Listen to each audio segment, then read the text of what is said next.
rapid technological advancement, from AI-powered design tools to smart construction sensors. Technology is no longer just an add-on, but a necessity. It enhances accuracy, saves time, and cuts costs. That's why merging technology with engineering isn't just innovative, it's essential. Today, I'm excited to speak to a civil engineer who is not just building structures, but building bridges between engineering and technology.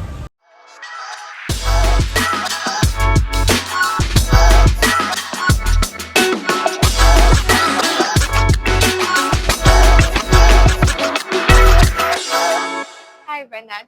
Hello, Ella. Thank you for coming. You're welcome. Okay, so I'd like us to start off with a brief introduction about yourself and your journey into civil engineering. Okay. Thank you very much once again for this opportunity to join you on your show. So, as you know already, my name is Bernard Wiafe Akenteng, Okay. and I'm a civil engineer, Okay. and I specialize in materials engineering. Did my bachelor's degree in KNUST, and I completed in the year 2019.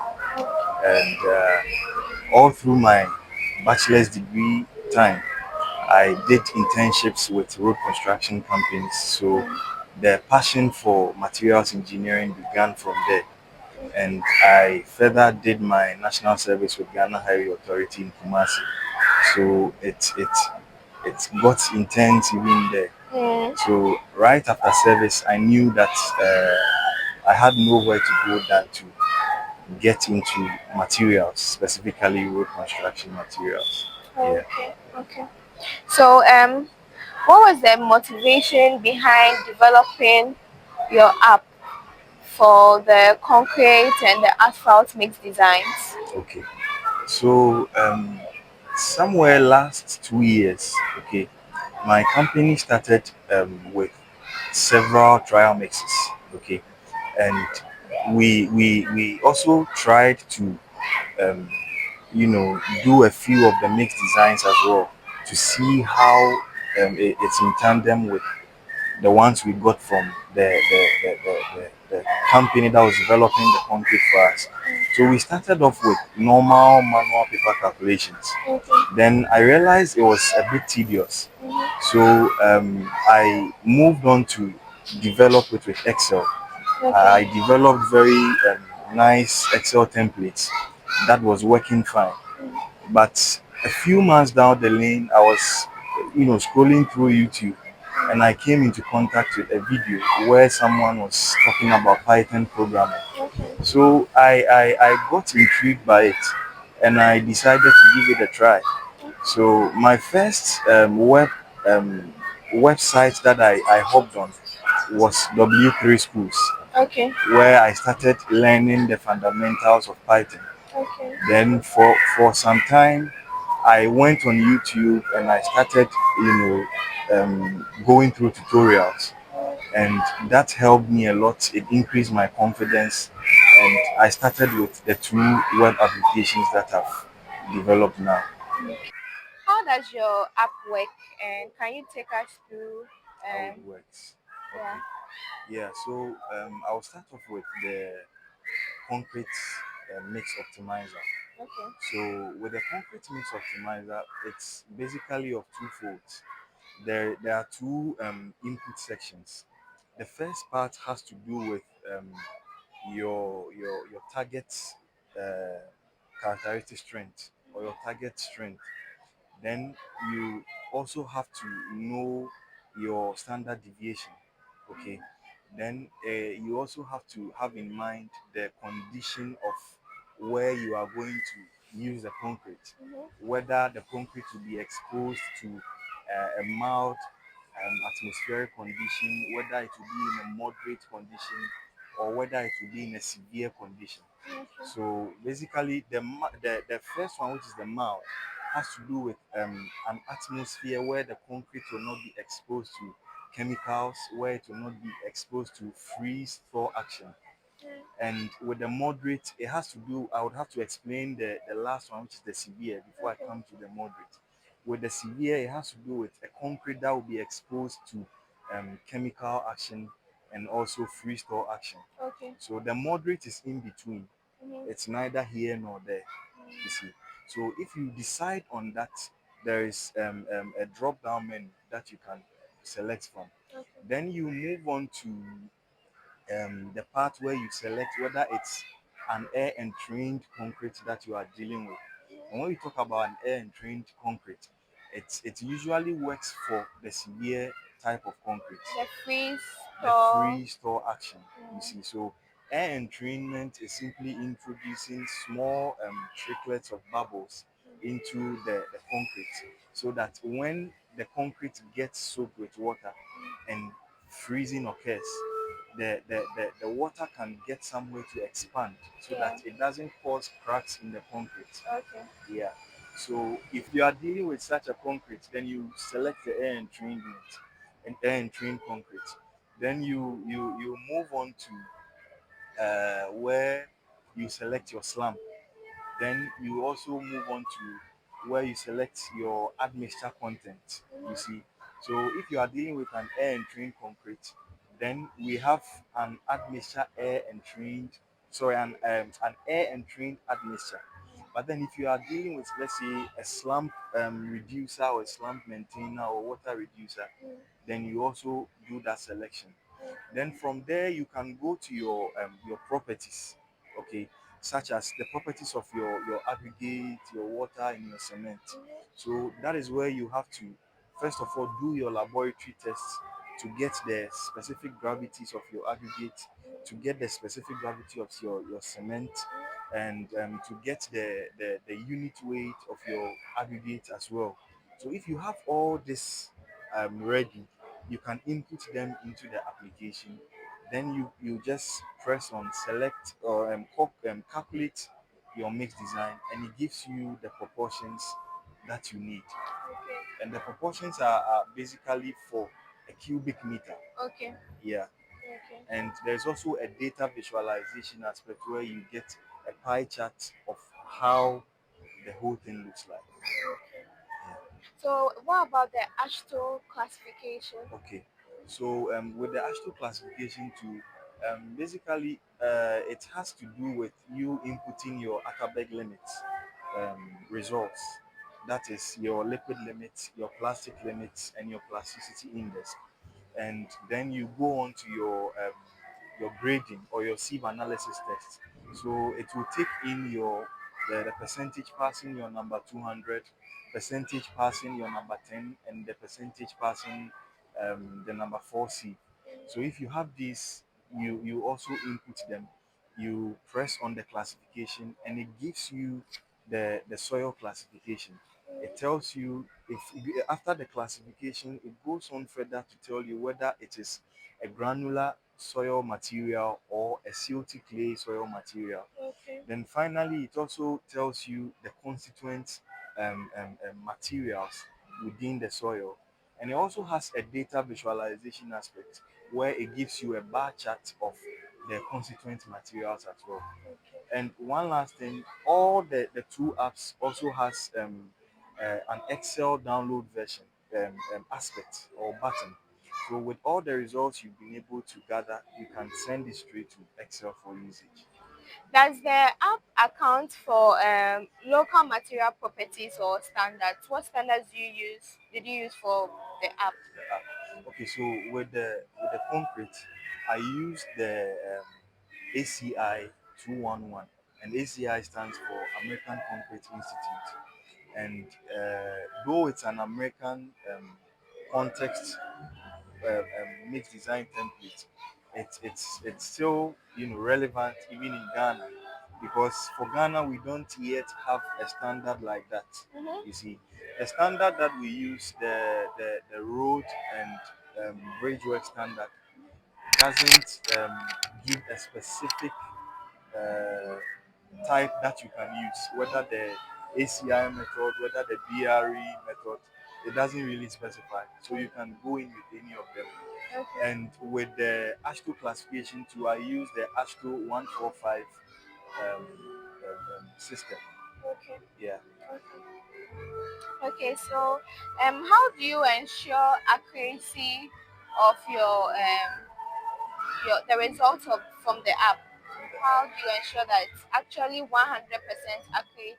And if you replicate it, you are just going to get good results. Okay. And how many iterations does the person need to do for? Before they can Yes. tell whether it's good or not. Yeah. All right. So I'll start off with the concrete. Okay. So any good concrete mix designer knows that first of all your target strength, okay, is very important. Now your target strength simply is a summation of your 28-day characteristic strength and your margin value.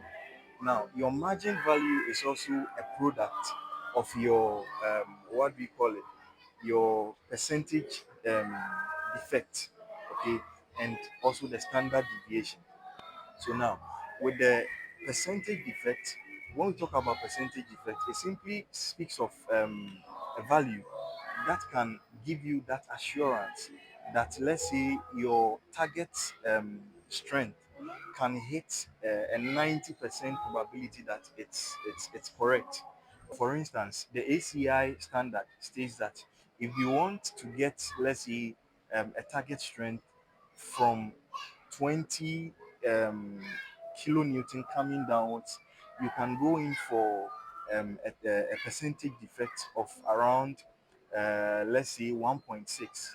You want to be 90% sure that you will hit your target, you can go in for a percentage defect of around 1.34. Okay, and at the end of the day you can get what you are looking for. So I made that a constant in the back end algorithm. I chose 1.34 so that at the end of your calculation you can hit 90% of that. You see, and with the standard deviation as well, when it comes to the standard deviation, it simply speaks of you leveraging on past mix designs that you have done. The ACI method makes room for you to choose from a number of values.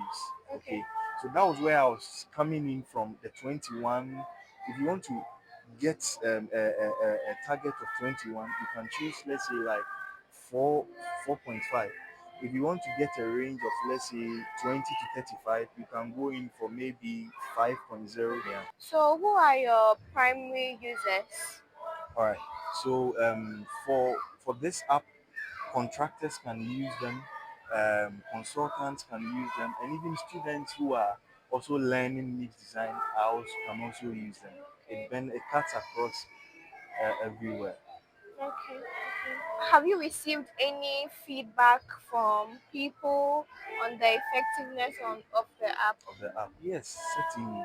I've shared it with a number of my colleagues in the industry, and I've received a lot of commendations from them. I've also received ideas from people that they think if I incorporate it into the app, it can really be of help, and I can upskill the app with such ideas.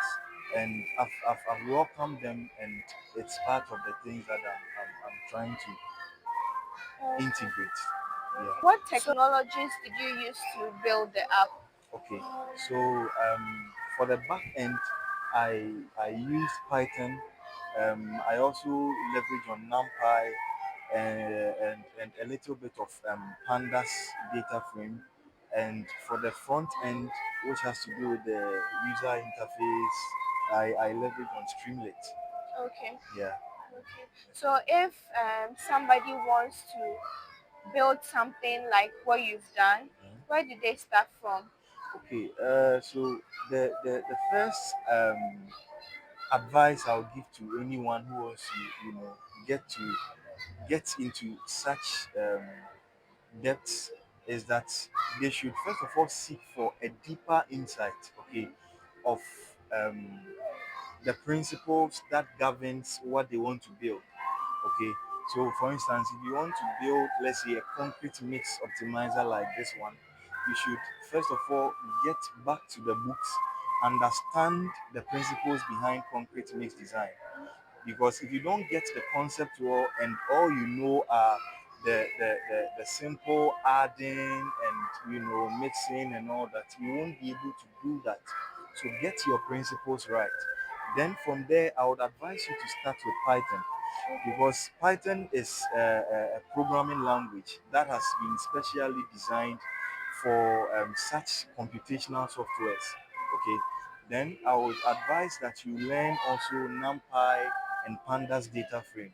Pandas data frame is specially built for tables and all that. And from there, I would also encourage you to go to the front end. All that I've talked about is the back end. So with the front end, if you want to build a lightweight UI web application, you can start off with Streamlit, just as I've used. But if you want to go on with a highly complex user interface, then you can go on with JavaScript or C++. Yeah, Okay, thank you. you're welcome. What challenges did you face whilst developing the app? Developing the app. Okay, so the first challenge I would say I faced was understanding the principles of the tool very well, understanding the principles of the AASHTO classification system, and understanding the principles of concrete mix design. You see, because at first I was just used to putting two and two together, putting the aggregates and the fine and the coarse aggregates together, putting the cement and all together. But when I decided to come up with an app, I had to sit down, get the basics right, understand what standard deviation means, understand what percentage effectiveness means, understand what 28 days compressive strength means, understand what the target mean value means. You see, so that was the challenge. Okay, and when it comes to the AASHTO as well, it was the same way. It just didn't have to do with going to the lab, trying to do your Atterberg limit test. But this time around, I had to understand what the liquid limit means, what the plastic limit really means. Okay, what is the idea behind the sieve analysis test? You see, what does the classification system really entails? When we say a granular material, what does it mean? You see, for instance, a granular material has like 35% of the material being retained on the 75 micron meter sieve, and the silty sand, silty clay material, on the other hand, has about more than 35% passing through the 75 micron sieve. So all these are things that I had to understand before I could build the app. Then when it comes to the software engineering aspect too, Yeah. I had no knowledge of software engineering because my background is in civil. So it took time for me to train myself with the Python programming language, you see, because whether you like it or not, this is something that people spend like 4 years in a university to learn. So if you want to come up with something like this, it will require time, dedication, and consistent progress for you to get there. So these are the challenges I faced. But you overcame them. Certainly, I overcame them. Do you have any plans to expand the features of the app? Yes, I do. I have a lot of plans. As I said, I've received a lot of ideas from people. I've also done a few research here and there. And I've realized that I can actually upskill the app to get it to a machine learning model, or to develop a machine learning model instead of just a Python app.